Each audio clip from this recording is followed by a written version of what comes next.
ہم یہ سمجھتے ہیں کہ امانت صرف اور صرف اس چیز کا نام ہے،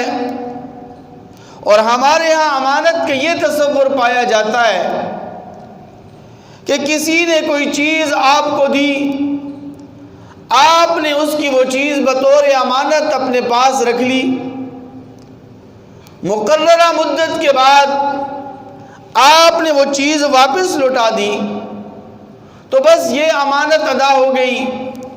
اور اگر آپ نے اس چیز میں کوئی خیانت کی، اس چیز میں کوئی کوتاہی کی، کوئی کمی بیشی کی تو یہ خیانت ہو گئی۔ یہ تصور امانت کا بہت محدود ہے جو ہمارے دل و دماغ کے اندر ہے۔ شریعت کی نظر کے اندر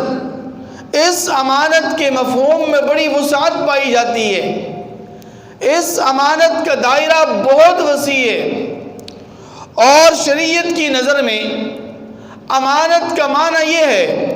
کہ آپ جس کو یہ امانت سپرد کریں تو اگلا بندہ جس کو یہ امانت دے رہے ہیں، جس کو یہ امانت سپرد کی جا رہی ہے، وہ اس امانت کے لینے اور دینے کا اہل بھی ہے یا نہیں، اور پھر اگلا شخص اس امانت کا کما حق حق ادا کرے اور پھر اس امانت کو پوری طرح دیانت کے ساتھ واپس کرے۔ شریعت کی نظر میں یہ امانت کا تصور ہے۔ تو اس امانت کا ایک ایسا مفہوم جو ہمارے دل و دماغ سے نکل چکا ہے، ہمیں پتہ ہی نہیں کہ یہ بھی چیزیں امانت کے اندر داخل ہیں۔ عجیب اور حیران کن چیزیں آپ کے سامنے آج کے خطبے میں عرض کی جائیں گی، اور آپ حیران اور ششدر ہو جائیں گی کہ کیا یہ بھی چیزیں امانت کے اندر داخل ہیں یا نہیں ہیں۔ اور پھر آخر میں آپ کے سامنے ایک ایمان افروز واقعہ بھی رکھا جائے گا جو غزوہ خیبر کے موقع پر آقا علیہ السلام کا ایک چرواہے کے ساتھ پیش آیا۔ بڑا عجیب اور حیران کن واقعہ ہے، لیکن اس سے پہلے آپ امانت کی حقیقت کو اور امانت کے مفہوم کو سمجھیں کہ امانت ہے کیا۔ سب سے پہلی اور بنیادی بات یہ ہے کہ شریعت کی نظر میں اس امانت کی اتنی زیادہ اہمیت ہے کہ آقا علیہ السلام فرماتے ہیں یُتْبِعُ الْمُؤْمِنُ عَلَى الْخِلَالِ كُلِّهَا إِلَّا الْخِيَانَةَ وَالْكِذْبَ، کہ مومن آدمی میں ہر خصلت ہو سکتی ہے، مومن آدمی کی خلقت میں ہر قسم کی خصلت ہو سکتی ہے، لیکن ایک مومن آدمی خیانت اور جھوٹ کا مرتکب نہیں ہو سکتا۔ اسی طرح نبی کریم صلی اللہ علیہ وسلم نے فرمایا کہ لا ایمان لمن لا امانت لا، کہ اس شخص کا ایمان مکمل نہیں جو امانت کا پاس نہیں رکھتا، جو امانت اور دیانت کا لحاظ نہیں رکھتا، جس کے اندر امانت کی پاسداری نہیں، اس شخص کا ایمان مکمل نہیں۔ یہ جو اللہ تبارک و تعالی نے مجھے اور آپ کو زندگی عطا فرمائی ہے،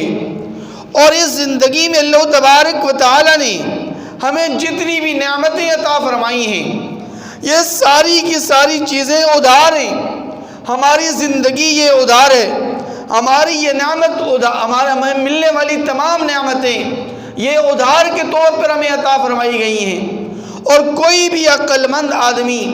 کوئی بھی ذی شعور آدمی، کوئی بھی عقل مند اور دانا آدمی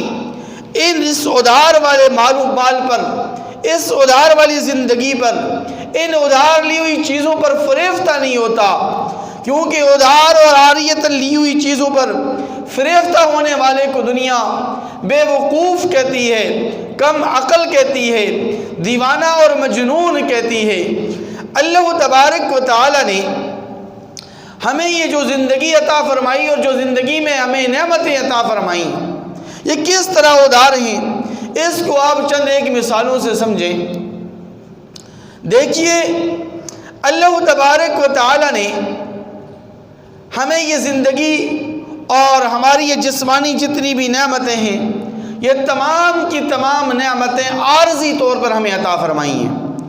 مثال کے طور پر آپ جاتے ہیں رینٹ ایک کار والے کے پاس اور اس سے جا کر آپ گاڑی لیتے ہیں، چند دنوں کے لیے 3 دنوں کے لیے، ہفتہ 10 دن کے لیے آپ رینٹ پہ، کرائے پر گاڑی لیتے ہیں۔ رینٹ ایک کار والا آپ کو گاڑی دے دیتا ہے۔ اب آپ کے پاس اس گاڑی کو چلانے اور اس گاڑی کے استعمال کے لیے آپ کے پاس اختیارات محدود ہیں، آپ کے پاس وقت محدود ہے۔ آپ زیادہ سے زیادہ یہ کر سکتے ہیں کہ اس گاڑی کی ڈرائیونگ سیٹ پر آپ بیٹھ جائیں، سٹیئرنگ آپ کے ہاتھ میں ہو، آپ جہاں جانا چاہیں آپ جا سکتے ہیں، لیکن مقررہ وقت تک، ایک محدود مدت تک جو آپ کے اور رینٹ ایک کرائے والے کے درمیان طے ہوئی، اس مدت کے اندر آپ نے یہ گاڑی واپس کرنی ہوگی۔ جب آپ گاڑی واپس کرنے کے لیے جاتے ہیں تو رینٹ ایک کار والا اس گاڑی کو دیکھتا ہے، پرکھتا ہے، جانچتا ہے کہ میری گاڑی کو مس یوز تو نہیں کیا گیا، میری گاڑی کو غلط استعمال تو نہیں کیا گیا، اس لیے کہ یہ گاڑی آپ کو رینٹ کے طور پر دی گئی تھی، آپ اس کا کلر نہیں چینج کر سکتے، آپ اس کی زیادہ ٹیوننگ بھی نہیں کر سکتے، آپ اس کی بریکیں بھی تبدیل نہیں کر سکتے، آپ اس کا سٹیئرنگ بھی نہیں تبدیل کر سکتے۔ آپ کے پاس صرف اور صرف اتنا اختیار ہوتا ہے کہ آپ اس گاڑی کی ڈرائیونگ سیٹ پر بیٹھ جائیں، سٹیئرنگ آپ کے ہاتھ میں ہو اور اس گاڑی کو چلائیں، اور بغیر کسی نقصان کے، بغیر کسی زیادتی کے، بغیر کسی توڑ پھوڑ کے، بغیر کسی نقصان کے آپ اس گاڑی کو واپس کر دیں۔ اگر آپ نے اس گاڑی میں تھوڑا سا بھی نقص کیا، آپ نے اس گاڑی کا تھوڑا سا بھی نقصان کیا، آپ نے اس کا کلر چینج کر دیا، آپ نے اس کا سٹیئرنگ تبدیل کر دیا، آپ نے اس کے شیشے توڑ دیے، آپ نے اس کی لائٹیں اگر توڑ دیں، تو رینٹ ایک کار والے آپ کو پکڑ لیں گے، آپ سے اس کا جرمانہ وصول کریں گے، آپ سے تاوان وصول کیا جائے گا۔ کیوں؟ اس لیے کہ یہ گاڑی آپ کو کرائے کے طور پر دی گئی تھی، یہ گاڑی آپ اس گاڑی کے مالک نہیں تھے، عارضی طور پر آپ کو یہ گاڑی دی گئی تھی، لیکن آپ نے گاڑی کا نقصان کر دیا۔ تو اسی طرح اللہ تبارک و تعالی نے ہمیں جو یہ زندگی عطا فرمائی ہے، اور اللہ تبارک و تعالی نے ہمیں جتنی بھی یہ جسمانی نعمتیں عطا فرمائی ہیں، یہ ساری کی ساری ادھار ہیں، عاریتاً ہمیں دی ہوئی ہیں۔ اللہ تبارک و تعالی کے حکموں کے مطابق اگر ہم ان کو استعمال کریں گے، اللہ تبارک و تعالی اس زندگی کے بدلے میں ہمیشہ ہمیشہ کی زندگی، جنت کی زندگی عطا فرمائیں گے۔ ان نعمتوں کے بدلے میں اللہ تبارک و تعالی ہمیں جنت کی نعمتیں عطا فرمائیں گے، اور اگر ہم نے اس زندگی کا غلط استعمال کیا، ان نعمتوں کا غلط استعمال کیا، تو اللہ تبارک و تعالی اس کی ہمیں سزا بھی دیں گے، اور اللہ تبارک و تعالی عذاب کے اندر بھی مبتلا فرمائیں گے۔ اسی طرح ایک اور مثال، آپ کو مکان کی ضرورت ہے، رہائش کے لیے آپ کو مکان کی ضرورت ہے، آپ رینٹ پر، کرائے پر ایک مکان لیتے ہیں، اس مکان کے اندر آپ رہائش پذیر ہوتے ہیں، تو یہ مکان آپ کو عاریتاً دیا گیا ہے، یہ مکان آپ کو عارضی طور پر دیا گیا ہے۔ مالک مکان آپ کی مکمل نگرانی کر رہا ہے، مکمل اس کی نگہداشت ہے، وہ دیکھتا رہتا ہے، وہ پرکھتا رہتا ہے، وہ جانچتا رہتا ہے کہ میرے مکان کی دیواروں کو تو ان کے بچے پنسل سے لکیریں لگا لگا کر خراب تو نہیں کر رہے، میرے گھر کے دروازے اور کھڑکیوں کو وہ توڑ تو نہیں رہے، میرے گھر کے جو لان ہے اس لان میں جو لگے ہوئے پودے ہیں ان کو تو ان کے بچے خراب تو نہیں کر رہے، ان کو توڑ تو نہیں رہے۔ اگر ایسا کریں گے آپ تو فوراً مالک مکان کی طرف سے آپ کو نوٹس مل جائے گا، آپ کو کہا جائے گا کہ اگلے مہینے کی 1 تاریخ سے پہلے آپ مکان خالی کریں، اس لیے کہ یہ مکان میں نے آپ کو عاریتاً دیا تھا، عارضی طور پر دیا تھا، آپ نے میرے مکان کا نقصان کر دیا، آپ اس مکان میں رہنے کے اہل نہیں ہیں۔ تو اسی طرح اللہ تبارک و تعالی نے بھی ہمیں یہ زندگی جو عطا فرمائی، اس زندگی میں جتنی بھی نعمتیں ہمیں عطا فرمائیں، آج اگر ہم اس زندگی کا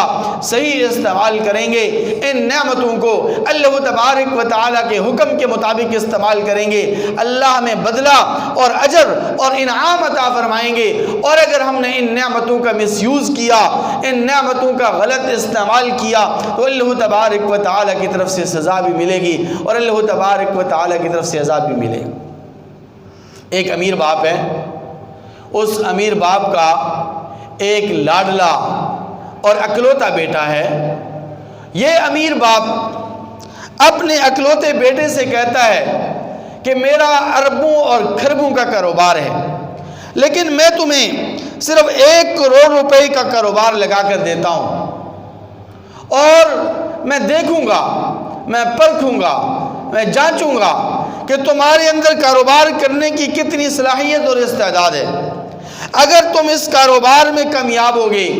تم نے اگر اس 1 کروڑ والے کاروبار میں ترقی کی، تو میں سارا کا سارا کاروبار جو میرا اربوں اور کھربوں کا ہے تیرے حوالے کر دوں گا۔ لیکن اگر تو ناکام ہو گیا 1 کروڑ روپے والے کاروبار میں، اگر تو ناکام اور نامراد ہو گیا، تو پھر اس کا مطلب یہ ہے کہ تو کاروبار کرنے کی اور بزنس کرنے کی صلاحیت نہیں رکھتا، تو اس کا اہل نہیں ہے، اس لیے میں سارا کا سارا اربوں اور کھربوں کا کاروبار اور بزنس تیرے حوالے نہیں کر سکتا۔ تو اسی طرح اللہ تبارک و تعالی نے بھی مجھے اور آپ کو یہ زندگی اور اس زندگی میں ملنے والی جتنی بھی نعمتیں ہیں، وہ ساری کی ساری نعمتیں اللہ تبارک و تعالی نے ہمیں دے کر آزمایا ہے، پرکھا ہے۔ اللہ تعالیٰ جانچ رہے ہیں، اللہ تعالیٰ دیکھ رہے ہیں کہ دنیا کے اندر میں اپنے بندوں کو یہ زندگی دوں گا اور زندگی میں یہ نعمتیں دوں گا، اگر میرے بندے میری زندگی اپنی زندگی کو میرے حکموں کے مطابق استعمال کریں گے، گزاریں گے، تو میں ان کو روز محشر اور جنت کے اندر ابد الآباد اور ہمیشہ ہمیشہ کی زندگی، جاودانی والی زندگی، راحت والی زندگی، چین و سکون والی زندگی، عیش و عشرت والی زندگی عطا فرماؤں گا۔ اور اگر انہوں نے میری دی ہوئی زندگی کو غلط استعمال کیا اور میری دی ہوئی نعمتوں میں خیانت کی، تو پھر میں ان کو جنت، نہ صرف یہ کہ جنت اور جنت کی نعمتوں سے محروم کروں گا، بلکہ ان سے عذاب بھی لوں گا اور ان سے حساب و کتاب بھی لوں گا۔ تو اللہ تبارک و تعالی روز محشر ہم سے ایک ایک چیز کا حساب لیں گے، کیونکہ یہ زندگی جو ہمیں عطا فرمائی گئی ہے، یہ ادھار کے طور پر عطا فرمائی گئی ہے۔ یہ زندگی جو ہمیں عطا فرمائی گئی ہے، یہ عارضی طور پر عطا فرمائی گئی ہے، یہ عاریتاً یہ زندگی ہمیں عطا فرمائی گئی ہے۔ یہ نعمتیں جو آج ہمیں میسر ہیں، یہ ساری کی ساری نعمتیں عارضی ہیں، اللہ تبارک و تعالیٰ کی طرف سے ادھار ہیں۔ روز محشر ہم سے ایک ایک نعمت کا حساب ہم سے لیا جائے گا۔ مثال کے طور پر اللہ تبارک و تعالیٰ نے مجھے اور آپ کو بینائی والی نعمت عطا فرمائی، آنکھوں کی نعمت، بینائی والی نعمت۔ اب یہ آنکھوں اور بینائی والی نعمت یہ اللہ تبارک و تعالیٰ کی نعمت ہے، یہ اللہ تبارک و تعالیٰ نے ہمیں عطا فرمائی ہے۔ اگر ہم اس نعمت کا غلط استعمال کریں گے، اس نعمت سے کا اگر ہم مس یوز کریں گے، اللہ تعالیٰ نے ہمیں ان آنکھوں سے بد نظری کرنے سے منع فرمایا ہے، بد نگاہی سے منع فرمایا ہے، غیر محرم کی طرف نگاہ اٹھانے سے منع فرمایا ہے۔ اگر ہم نے اس اللہ تبارک و تعالیٰ کی نعمت کا مس یوز کیا، غلط استعمال کیا،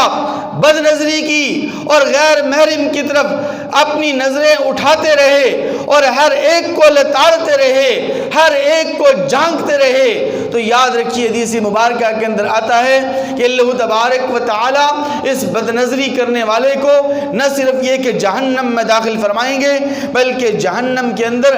آگ کا ایک نیزہ جس کو جہنم کی آگ پر گرم کیا جائے گا، وہ جہنم کی آگ کا وہ نیزہ اس کی آنکھوں میں لگا دیا جائے گا،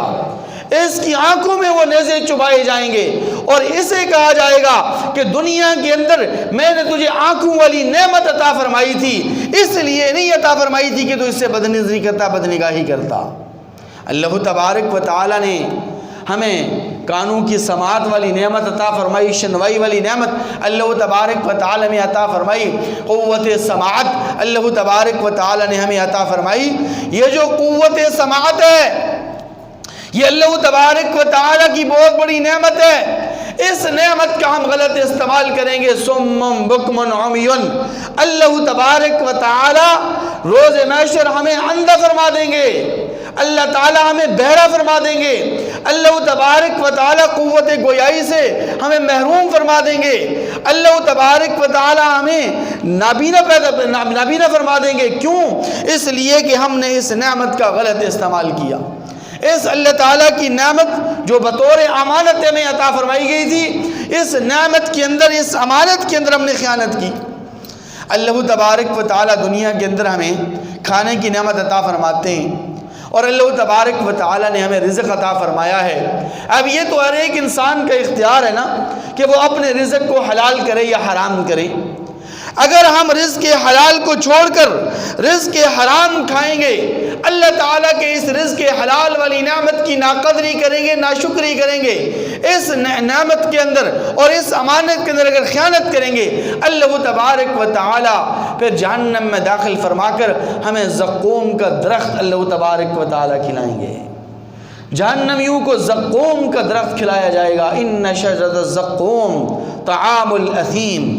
یہ زقوم کا درخت ایسا درخت ہے کہ جو کانٹے دار ہوتا ہے، اور یہ کانٹے دار درخت ایسا ہے کہ جس کو نہ اگلا جا سکتا ہے، جس کو نہ نگلا جا سکتا ہے۔ جب جہنمی اس زقوم درخت کو کھائیں گے تو گلے کے اندر وہ کانٹے اٹک جائیں گے۔ اب اس نوالے کو اور زقوم درخت کے اس نوالے کو گلے سے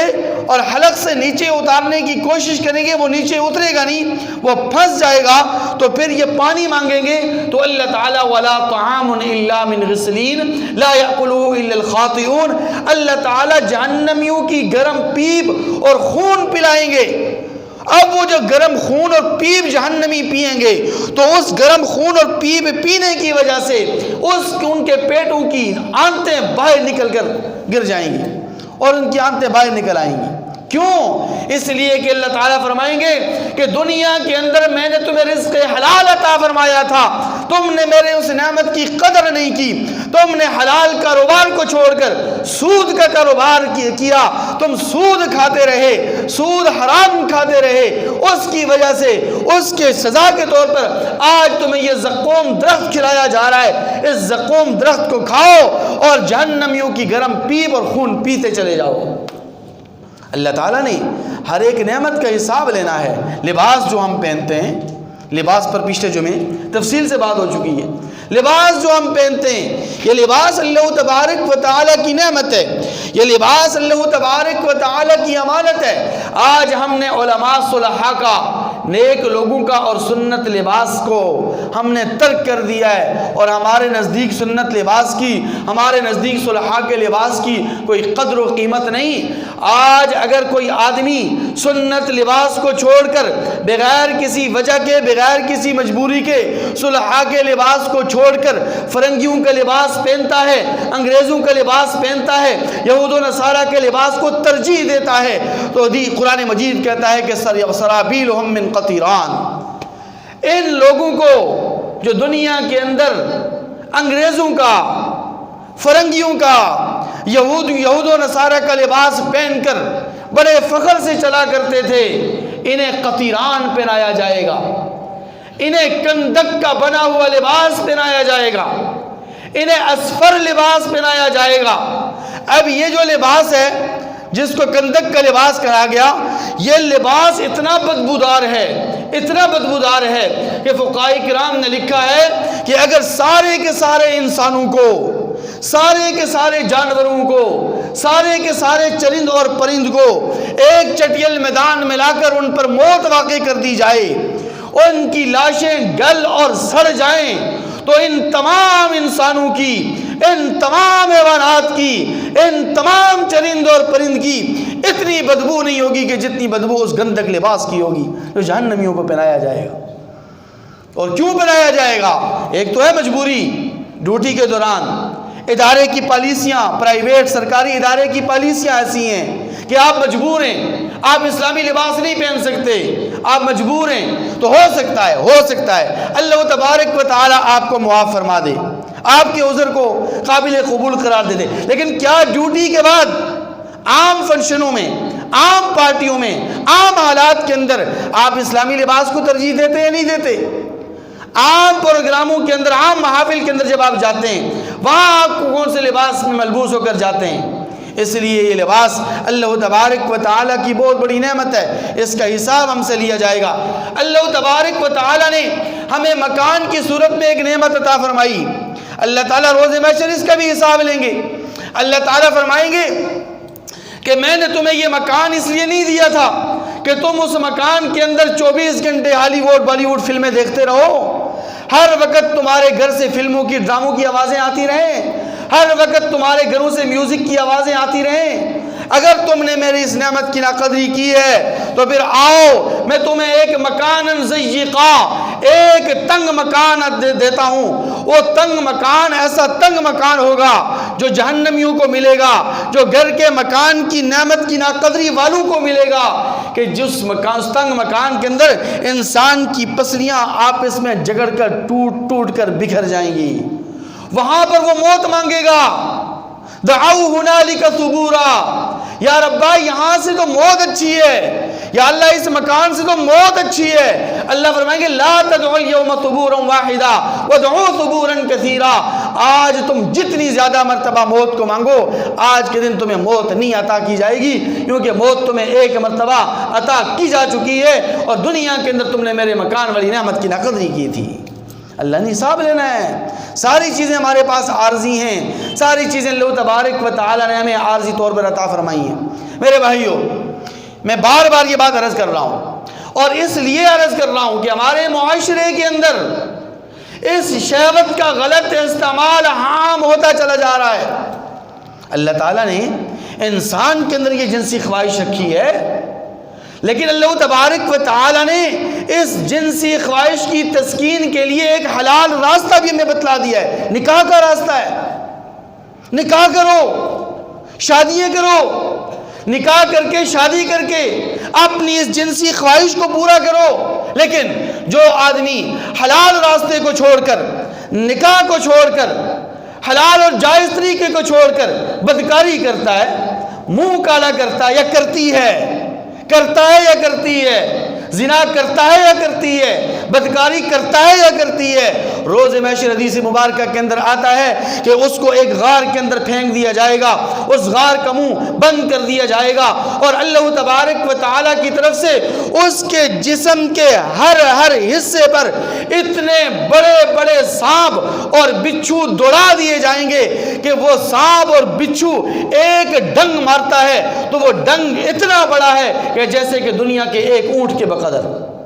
اونٹ کتنا بڑا ہوتا ہے؟ ایک اونٹ کے بقدر۔ اور جسم کے ہر حصے پر اللہ تعالیٰ اس لیے چھوڑیں گے وہ سانپ اور بچھو کہ جب انسان یہ گناہ کرتا ہے، جب بدکاری کرتا ہے، زنا کرتا ہے، تو اس کے جسم کا ہر حصہ لطف اندوز ہوتا ہے، لذت حاصل کرتا ہے۔ تو اللہ تعالیٰ فرمائیں گے کہ تم نے غلط لذت استعمال کی، میں نے تمہیں ایک حلال راستہ دیا تھا، حلال راستہ اختیار کرنے کا حکم دیا تھا، تم نے اس کو چھوڑ کر جسم کے ہر حصے کو لطف پہنچایا، لذت پہنچائی، آج میں تمہیں اس کے بدلے اور سزا کے طور پر تمہیں یہ بچھو اور سانپ تمہارے اوپر مسلط کر دیتا ہوں۔ اور میرے مسلمان بھائیو سوچئے، تصور کیجئے کہ آج اگر ہمیں ایک بیڑ کاٹ دیتی ہے، شہد کی مکھی ہمیں کاٹ دیتی ہے، تو میرے مسلمان بھائیو ہمارا کیا حال ہوتا ہے؟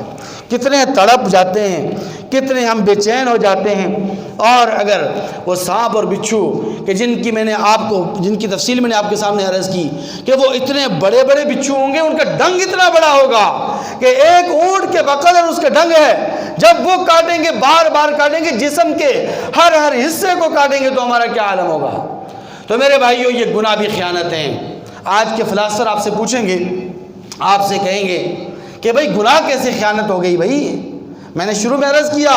کہ لوگ امانت کا مفہوم صرف یہ سمجھتے ہیں کہ کوئی چیز آپ کو دے دی گئی، آپ نے وہ چیز امانت کے طور پر رکھی اور اس چیز کو آپ نے واپس کر دیا، بس یہ امانت ادا ہو گئی۔ اور اگر آپ نے اس چیز کو غلط استعمال کیا، آپ نے اس چیز کا مس یوز کیا، آپ نے اس چیز کو غلط استعمال کر کے واپس کی، تو یہ خیانت ہو گئی۔ یہ امانت کا تصور ہمارے دل و دماغ میں بیٹھا ہوا ہے، جبکہ امانت کا یہ تصور جو محدود تصور ہے، ہرگز اتنا محدود تصور نہیں ہے۔ امانت کے مفہوم کے اندر بڑی وسعت ہے، اور یہ جو گناہ اور نافرمانی ہے یہ بھی خیانت ہے۔ تو آج کا فلاسفر آپ سے کہے گا، آج کا پڑھا لکھا جاہل آپ سے کہے گا کہ جناب والا یہ گناہ کیسے خیانت ہو گیا؟ تو میں قرآن مجید سے دلیل آپ کے سامنے پیش کرتا ہوں۔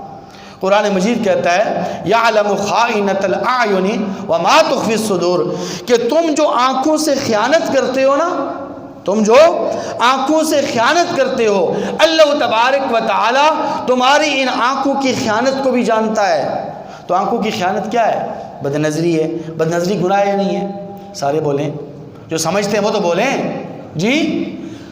بد نظری کرنا، بد نگاہی کرنا، غیر محرم کی طرف دیکھنا، یہ گناہ یا نہیں ہے؟ نافرمانی ہے، کبیرہ گناہ ہے۔ تو اللہ تبارک و تعالی نے گناہ کو، آنکھوں کی خیانت کو اور بد نظری کو، بد نگاہی کو گناہ قرار دیا ہے، خیانت قرار دیا ہے۔ تو گناہ خیانت ہوا یا نہیں ہوا؟ اس لیے یہ پوری زندگی جو ہمیں عطا فرمائی گئی، اور اس پوری زندگی کے اندر اللہ تبارک و تعالی نے ہمیں جتنی بھی نعمتیں عطا فرمائیں، ہاتھ ہیں، کان ہیں، ناک ہیں اور پاؤں ہیں، جتنی بھی نعمتیں ہیں، یہ ساری کی ساری نعمتیں ہمارے پاس امانت ہیں۔ اگر ہم ان امانتوں میں خیانت کریں گے تو روز محشر اللہ تبارک و تعالیٰ کے عذاب کے مستحق ہوں گے اور اللہ تبارک و تعالیٰ کی سزا کے مستحق ہوں گے۔